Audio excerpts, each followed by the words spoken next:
Hello बच्चों, अभी NEET का पेपर हो चुका है।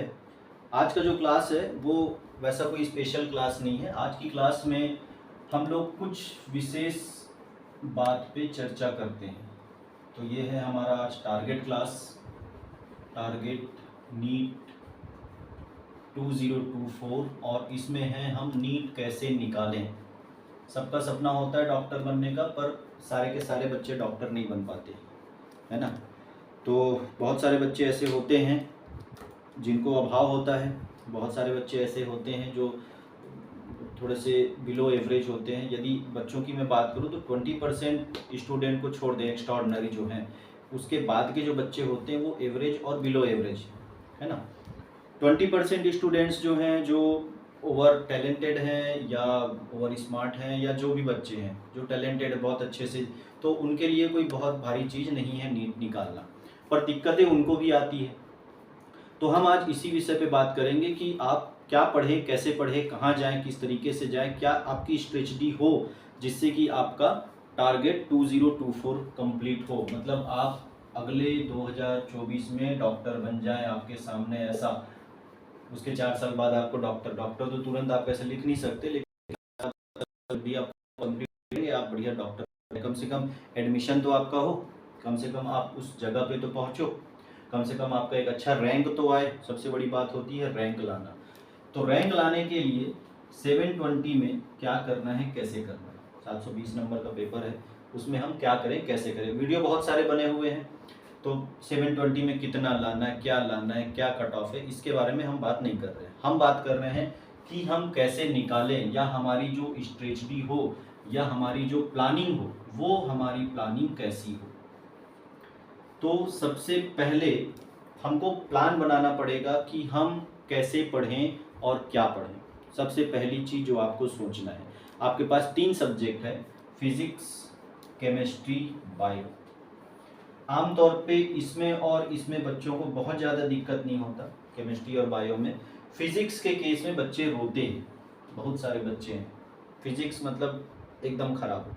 ऐसा नहीं है कि इस बार का केमिस्ट्री का पेपर थोड़ा टफ आ गया था, है ना, तो हर बार कोई ना कोई एक सेगमेंट होता है जो टफ आता है। बायो का पेपर भी टफ आया था, तो ऐसा नहीं है कि बोल दिए कि केमिस्ट्री बायो आता है तो एकदम सीना फूल जाए आप लोग को आता ही है, नहीं।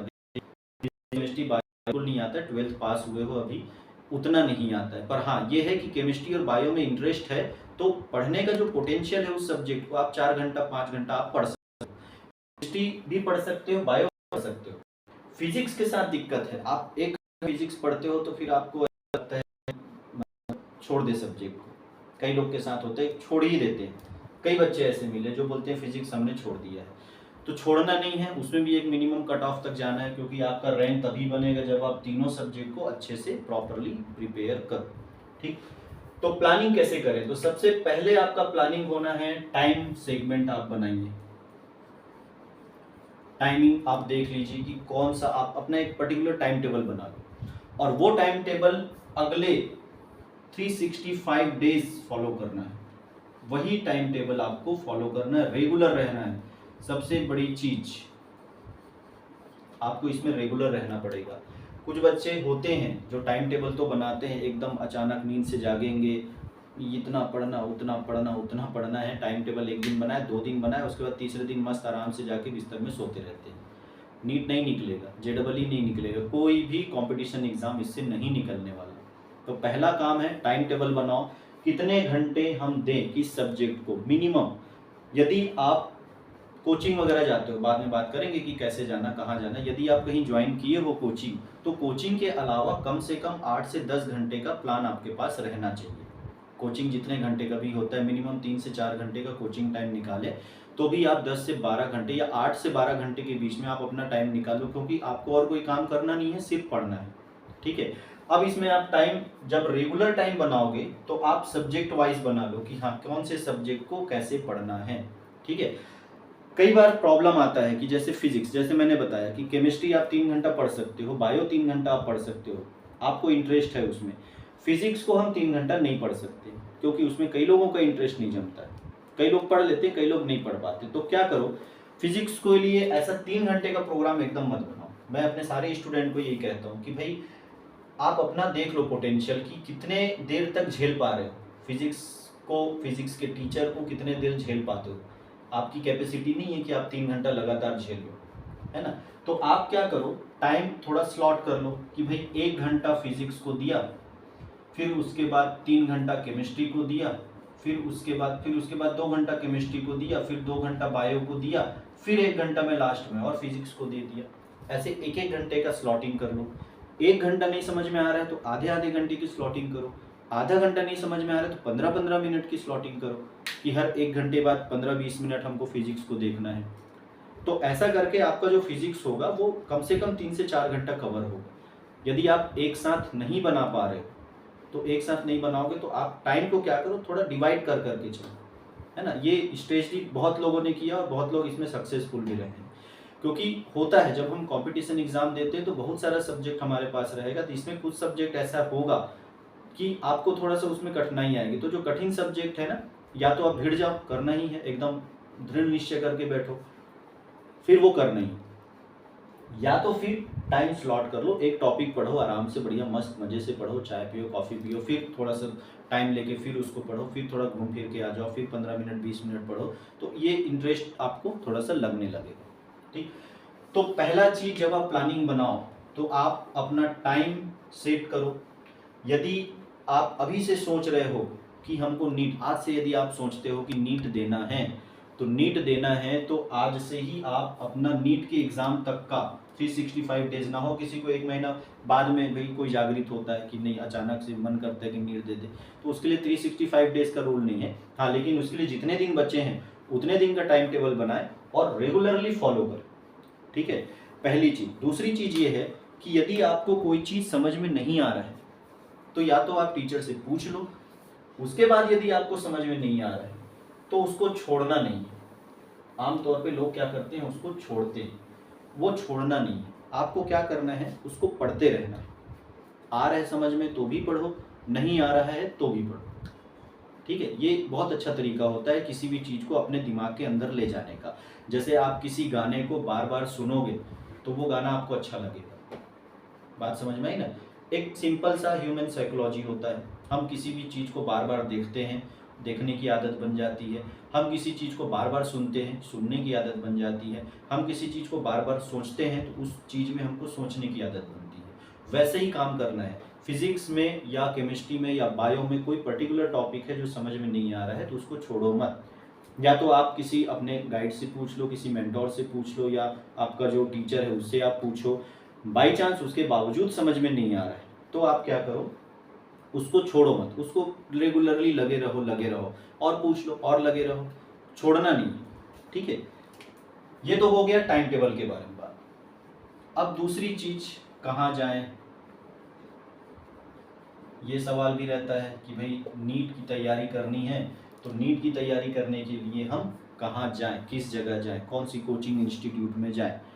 तो भाई देखो, ये आपका पर्सनल मैटर है। इसमें मैं ये नहीं बोलूँगा कि मेरे यहाँ पढ़ो या उसके यहाँ मत पढ़ो या उसके यहाँ, ये नहीं, ये आपका पर्सनल थॉट है, ये आपको खुद से सोचना है। अब कहाँ जाए में, आप, कई लोग जाते हैं कोटा, कई लोग जाते हैं भिलाई, कई लोग जाते हैं रायपुर, कई लोग जाते हैं विशाखापट्टनम।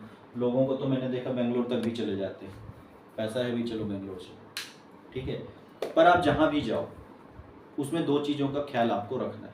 पहली चीज़ ये कि आप जहाँ जा रहे हो वहाँ फाइनेंस की कंडीशन क्या है।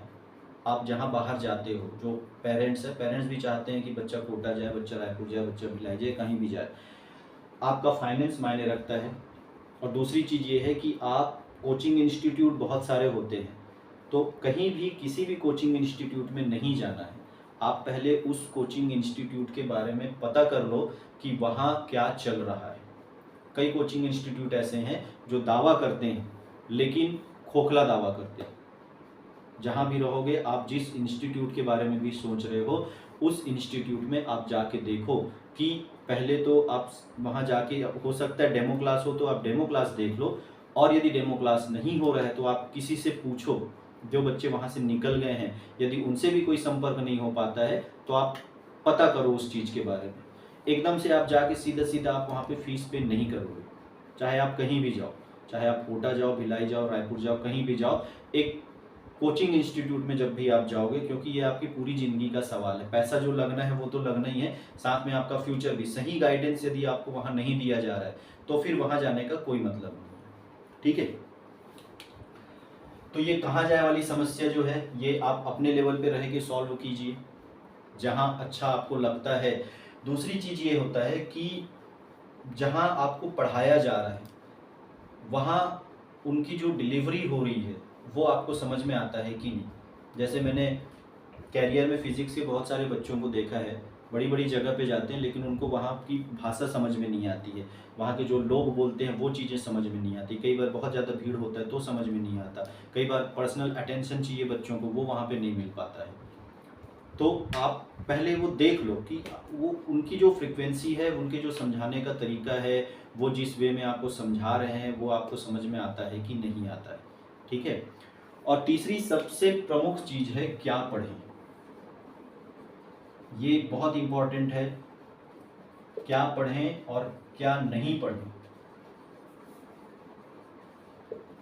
ये नीट का जो सिलेबस है आपका, यदि आप, मैं सिर्फ यहाँ नीट के बारे में बात कर रहा हूँ, IIT JEE के बारे में वैसे तो मैं बात नहीं कर रहा हूँ, उनको पता है। लेकिन नीट के जो बच्चे हैं जिनको अधिकतर प्रॉब्लम होती है कि हम कहाँ जाएं, क्या पढ़ें, किस तरीके से पढ़ें, बच्चे थोड़े से फ्रस्ट्रेट भी हो जाते हैं इस चीज़ को लेकर। तो क्या पढ़ना है और क्या नहीं पढ़ना है, देखिए सबसे पहला चीज़ आपको क्या पढ़ना है, आप जिस जगह भी जा रहे हो, यदि आप किसी कोचिंग इंस्टीट्यूट में जाते हो तो उस कोचिंग इंस्टीट्यूट का जो मटेरियल होगा वो आपको पढ़ना है। पहली चीज, 10 प्रकार की बुक के पीछे दौड़ने का कोई मतलब नहीं। बच्चों को मैंने देखा, बच्चे ये बुक पढ़ना चाहते, वो बुक पढ़ना, एक साल में भैया आप बहुत सारी चीज़ें कैसे पढ़ोगे, है ना। तो उस कोचिंग इंस्टीट्यूट का जो भी मटेरियल है, जिस कोचिंग इंस्टीट्यूट में भी आप गए हो वो कोचिंग इंस्टीट्यूट का मटेरियल है, वो आप उस मटेरियल को पढ़ो। दूसरी चीज, प्रीवियस ईयर क्वेश्चन देखो, है ना, पिछले 10 साल में किस टाइप का क्वेश्चन आया है। सिलेबस चेंज हुआ है, कहीं कहीं पे कुछ क्वेश्चन ऐसे भी मिलेंगे जो सिलेबस में नहीं है, वो आप थोड़ा सा चेक कर लेना, लेकिन लगभग 20% चीज़ें छोड़ दें। तो आप जो भी चीज़ पढ़ोगे फिजिक्स में या केमिस्ट्री में या बायो में, तो पिछले 10 साल में उससे रिलेटेड क्वेश्चन कैसे आए हैं और क्या हम उस लेवल में पहुंच पाते हैं। देखो, प्रीवियस ईयर क्वेश्चन लगाने का मतलब ये नहीं है कि वो क्वेश्चन आएगा। आमतौर पे जब हम कॉलेज वगैरह करते हैं तो कॉलेज में क्वेश्चन रिपीट होता है, लेकिन नीट में, JEE में या इस टाइप का जो भी कंपटीशन एग्जाम है उसमें क्वेश्चन रिपीट नहीं होगा। तो क्वेश्चन रिपीट नहीं होगा तो क्या करना है, प्रीवियस ईयर के क्वेश्चन को आप देखो, आपका जो मटेरियल है उसमें ये इंक्लूडेड रहता है, तो आप उसको बनाओ। बनाने के बाद आपको समझ में आएगा कि आप उस लेवल में जा रहे हो कि नहीं जा रहे हो, आपको क्वेश्चन समझ में आता है, नहीं आ रहा है, आप ऑप्शन लगा पा रहे हो, नहीं लगा पा रहे हो, ये चीज। ठीक है, तीसरी चीज, यदि मैं केमिस्ट्री और बायो का जो भी बुक आप किसी टीचर से पूछना चाहो तो वो अपने टीचर से पूछो। फिजिक्स की बुक, फिजिक्स में है बहुत सारी बुक, टीचर भी बहुत सारी बुक बताएंगे। मटेरियल और प्रीवियस ईयर लगाने के बाद यदि आपका मन करता है कि कोई रेफरेंस बुक हम रखें या रेफरेंस बुक हम पढ़ें, तो कौन सी रेफरेंस बुक पढ़ना है। सबसे पहले तो आप वो रेफरेंस बुक पढ़ो जो आपने 12th में पढ़ा, 11th और 12th में जो रेफरेंस बुक आप पढ़े हो उस रेफरेंस बुक को पढ़ो, क्योंकि आप वो चीज़ पढ़ चुके हो एक बार, आपको वो चीज़ समझ में है, आपके दिमाग में है, बस उसको रिकॉल करना है तो वो निकलेगा, तो वो चीज़ें याद आएंगी, है ना। तो रेफरेंस बुक में आपका जो भी रेफरेंस बुक है, कई लोग अलग अलग बुक पढ़ते हैं, मैं किसी बुक का नाम नहीं ले रहा हूँ, लेकिन जो भी रेफरेंस बुक आपने पढ़ा है उसको आप पढ़ लो अच्छे से। एक NCERT, जो NCERT का सिलेबस फॉलो करता है, NCERT आप पढ़ सकते हो, आप NCERT पढ़ो। NCERT के न्यूमेरिकल्स आपको लगाना है, न्यूमेरिकल में थोड़ा सा जो पैटर्न चल रहा है वो न्यूमेरिकल टाइप का चल रहा है, तो न्यूमेरिकल कॉन्सेप्ट तो ठीक है, न्यूमेरिकल आपको थोड़ा सा ध्यान देना है NCERT का जो न्यूमेरिकल है। ठीक है, NCERT में 2 टाइप का न्यूमेरिकल है, एक पहला एक्सरसाइज वाला न्यूमेरिकल है और दूसरा जो होता है मिसलेनियस वाला जो होता है, जो एडिशनल एक्सरसाइज होता है। तो एडिशनल एक्सरसाइज में से कुछ क्वेश्चन ऐसे होते हैं जो थोड़े से नीट के लेवल के हैं, एकदम बड़े बड़े क्वेश्चन जो होते हैं वो मत लगाओ, एकदम बड़ा बड़ा क्वेश्चन दिख रहा है ना, उसको लगाने का मतलब नहीं है। एक्सरसाइज, फर्स्ट एक्सरसाइज जो है उसके सारे क्वेश्चन लगाओ, अच्छे से बनाओ। लगाने का मतलब रटना नहीं होता है, लगाने का मतलब है वो क्वेश्चन आप अपने लेवल पे सॉल्व करो, ठीक है। उसके बाद एडिशनल में जाके देखो, बड़ा क्वेश्चन है एकदम बड़ा तो छोड़ दो, और बड़ा क्वेश्चन नहीं है तो फिर छोटा सिंपल क्वेश्चन है, आपको लग रहा है कि आपसे बन जाएगा तो वो आप बना सकते हो। इसके अलावा कई लोग बोलते हैं कि एच.सी. वर्मा की बुक पढ़नी चाहिए, मैं भी बोलता हूं कि एच.सी. वर्मा की बुक पढ़नी चाहिए। एक बुक और होता है रेशनिक हॉलीडेज, ये भी बुक लोग बोलते हैं कि ये भी बुक पढ़ना चाहिए, लेकिन ऐसा जरूरी नहीं है, क्योंकि एच.सी. वर्मा की बुक है, आप यदि लगा पा रहे हो तो आप लगाओ, और यदि आप नहीं लगा पा रहे हो तो एच.सी. वर्मा के एग्जाम्पल आप बना लो, उसके ऑब्जेक्टिव जो दिया हुआ है वो आप बना लो, उसका जो ऑब्जेक्टिव 1 और ऑब्जेक्टिव 2 जो दिया है ना वो आप बनाओ, उसका जो एग्जाम्पल दिया हुआ है एग्जाम्पल को समझने की कोशिश करो, और यदि आपको समझ में नहीं आ रहा है तो रहने दो। रेशनिक हॉलीडेज नहीं समझ में आ रहा है तो रहने दो, ये पढ़ने की तो वैसे भी जरूरत नहीं है, एच.सी. वर्मा तक का लेवल है, आप पढ़ सकते हो आप पढ़ो, नहीं तो फिर क्या करना, मैंने आपको बताया, आपको जो बुकलेट मिला उस बुकलेट को आप अच्छे से करो, मेहनत से करो, ईमानदारी से करो। एक सबसे इंपॉर्टेंट चीज जो आपको काम आएगा वो है एनालिटिकल अप्रोच, ये हर बार मैं कहता हूं, एनालिटिकल अप्रोच, अपने अंदर एक एनालिटिकल अप्रोच डेवलप करो। आप दुनिया की कोई भी बुक पढ़ लो, जब तक आपके अंदर एनालिटिकल अप्रोच डेवलप नहीं होगा तब तक आप दुनिया का कोई एग्जाम नहीं निकाल पाओगे। बात समझ में आ रहा है ना? बुक को रटने से एग्जाम आपका नहीं निकलेगा, आपको क्या करना है, एनालिटिकल अप्रोच जगानी है। एनालिटिकल अप्रोच का मतलब क्या है, आप जो चीज पढ़ रहे हो उस चीज से रिलेटेड बहुत सारी चीजें आप सोचो। जैसे यदि मैं एक छोटा सा फॉर्मूला आपको दे देता हूं कि F is equal to G(m1 m2) divide by r², ये छोटा सा एक फॉर्मूला है। अब इस छोटे से फॉर्मूले में m1 m2 r दिया है तो F निकल जाएगा, F दिया है, R दिया है, G दिया है तो m1 m2 निकल जाएगा, है ना, या कहीं पे कुछ और कहीं पे कुछ और। तो ये एनालिटिकल अप्रोच आपको थोड़ा देखना पड़ेगा कि हाँ मैं इससे और क्या निकाल सकता हूँ, किस तरीके से निकाल सकता हूँ, ये किस तरीके से बनेगा, ठीक है। तो बच्चों आज का जो क्लास रहा उस क्लास में मैं ये कोशिश कर रहा था कि आपको ये बताऊं कि आपका टारगेट यदि नीट 2024 है तो वो आप कैसे क्लियर कर सकते हो, है ना। ये वीडियो जो था वो आपको सिर्फ मोटिवेट करने के लिए था, बाकी आपका मोटिवेट होना डीमोटिवेट होना वो आपके ऊपर है, आपको तैयारी करनी है, किस तरीके से करना है वो आप देख लो। 1 साल की तैयारी यदि आप करना चाह रहे हो, ड्रॉप लेना चाह रहे हो, तो ड्रॉप लेने से पहले कुछ चीज़ों के बारे में आप ज़रूर सोचो। पहली चीज़ ये है कि क्या आप कर सकते हो, अपने अंदर एक कॉन्फिडेंस डेवलप करना पड़ेगा कि हाँ प्रीवियस ईयर का पेपर देखे हो आपने दिया होगा, अभी इस साल का देखने के बाद आपको समझ में आया होगा कि हाँ हम कर सकते हैं, तो आप कोशिश करो, कॉन्फिडेंस डेवलप करो अपना। दूसरी चीज़, कॉन्फिडेंस डेवलप करने के बाद में जो पढ़ाई है, कैसा पढ़ना क्या पढ़ना, 10 तरीके की बुक के पीछे भागने की ज़रूरत नहीं, एकदम स्ट्रिक्टली मत भागो। 10 टाइप की बुक है, पढ़ने की जरूरत नहीं। 10 टाइप की बुक को एक बार पढ़ने से अच्छा है एक बुक को आप 10 बार पढ़ो। तो यदि एक बुक को आप 10 बार पढ़ रहे हो तो वो ज़्यादा बेनिफिशियल है आपके लिए। 10 टाइप की बुक में आपको जाने की जरूरत उसमें नहीं है, एक बुक आपको वही देगा जो 10 टाइप की बुक पढ़ोगे तो भी, हाँ थोड़ा बहुत प्लस माइनस हो सकता है, ठीक है। तो जो बच्चे मीडियम लेवल पे, जैसे कई सारे बच्चे होते हैं, लगभग बहुत सारे बच्चे होते हैं जो एच.सी. वर्मा नहीं बना पाते, तो एकदम प्रेशर नहीं है कि आपको एच.सी. वर्मा बनाना ही है।